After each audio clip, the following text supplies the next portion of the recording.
اچھا میرے بھائی، حیات النبی کا عقیدہ بیان کریں.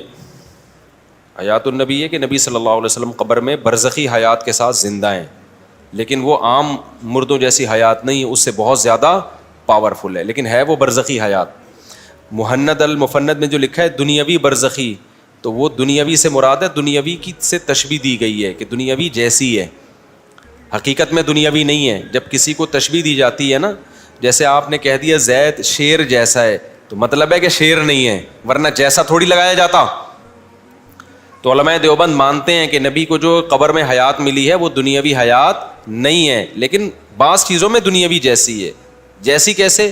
جیسے ہم دنیا میں جب زندہ ہوتے ہیں تو ہماری باڈی خراب نہیں ہوتی، تو پیغمبروں کا جسد بھی قبر میں ہمیشہ محفوظ رہتا ہے. جیسے کہ ایک حدیث میں بھی آتا ہے کہ اللہ نے پیغمبروں کے مٹی پر پیغمبروں کے جسموں کو حرام کر دیا ہے، پیغمبر کا بالکل تازہ جسم رہتا ہے. آج بھی سید الانبیاء صلی اللہ علیہ وسلم اپنی قبر مبارک میں بالکل اسی طرح آپ کی جسم سلامت ہے جیسا زندگی میں تھا.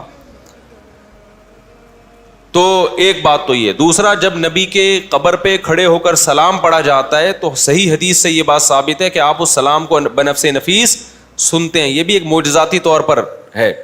تو چند چیزوں میں اس کو دنیاوی سے تشبیہ دی گئی ہے، تو اس لیے دنیاوی جیسا کہہ دیا گیا، ورنہ حقیقت میں وہ دنیاوی نہیں ہے، برزخی حیات ہے، لیکن پاورفل، شہداء کی حیات سے بھی بڑھ کر ہے وہ.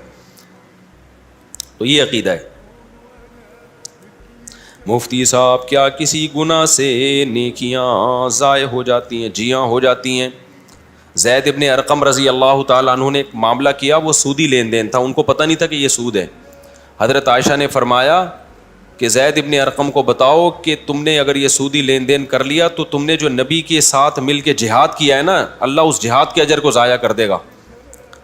تو جیسے نیکیاں برائیوں کو کھاتی ہیں، برائیاں نیکیوں کو کھاتی ہیں، تو یہ دونوں ایک دوسرے کو کھا کے ختم کرتے ہیں. جب آپ نیکی کرتے ہیں تو گناہ معاف ہوتا ہے اس سے، اور جب گناہ کرتے ہیں تو کوئی نیکی ضائع ہو رہی ہوتی ہے. گردے کے مریض کے لیے روزے کا کیا حکم ہے؟ روزہ رکھنے سے اگر اس کو نقصان ہو رہا ہے تو چھوڑ سکتا ہے بھائی، ورنہ نہیں چھوڑ سکتا. مفتی صاحب، میرے ایک رشتہ دار، یہ جو میں ٹون چینج کر لیتا ہوں نا تھکاوٹ کی وجہ سے، وہ خاتون نے پوچھا نا طرز کیوں بدل دیتے ہیں، تو طرز اس لیے بدلتا ہوں تاکہ پڑھ لوں، میں سر لگا کے ذرا پڑھ لیا جاتا ہے آرام سے. دیکھو وہ مجبوری میں اسٹائل بنتا ہے نا.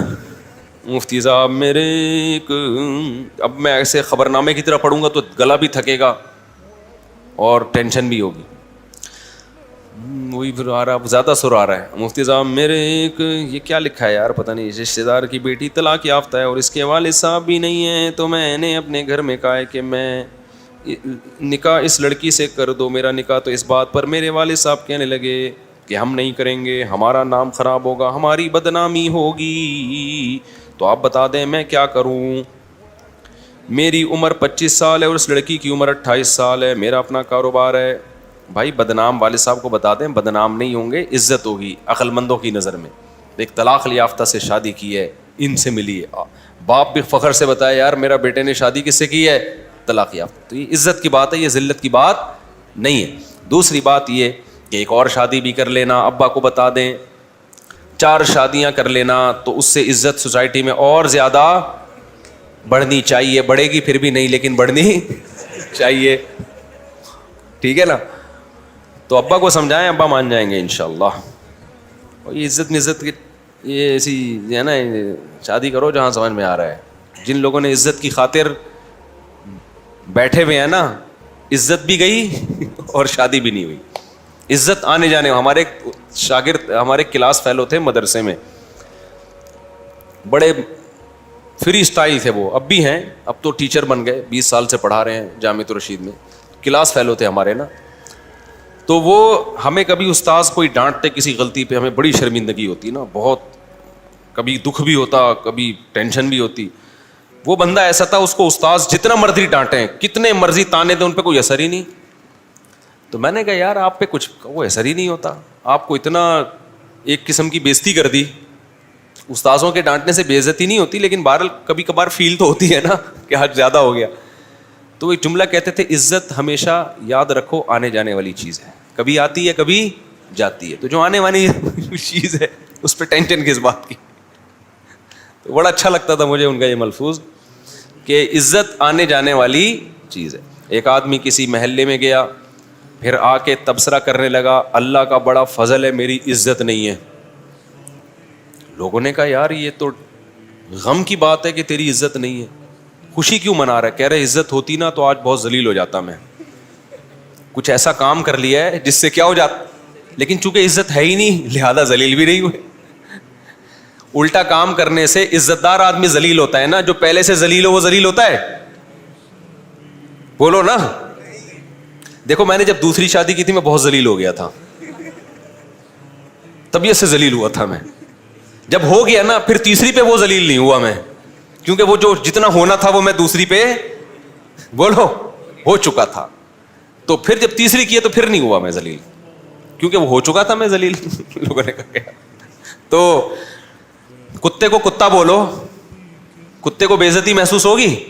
نہیں ہوگی, وہ تو ہے ہی کتا. اس کو پتا ہے یار میں تو کتا ہوں, کچھ اور بولو گے تو چوہا بولو گے تو شاید اس کو غصہ آ جائے. تو کچھ کام, میں نہیں کہہ رہا کہ ذلیلوں والے کام کرنا شروع کر دو, لیکن کچھ کام ایسے ہوتے ہیں کہ وہ ہوتے اس میں عزت ہے لیکن لوگوں کو اس میں ذلت محسوس ہو رہی ہوتی ہے. تو ایک دفعہ کر لو, آپ وہ کر کے جتنی بے عزتی ہونی ہے ہو جائے گی, اس کے بعد آپ بے عزتی لیس ہو جاؤ گے, ٹھیک ہے نا.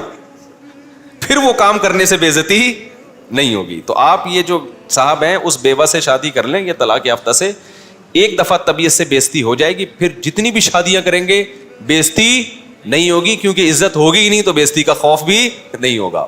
ایک دفعہ کر لو, لیکن بیویاں مل جائیں گی آپ کو. یہ ٹائٹ ہو جائے گا کہ نہیں ہو جائے گا؟ ہم لوگ بچپن میں ٹائٹ کو بولتے تھے ٹینٹ ہو گیا, ٹینٹ.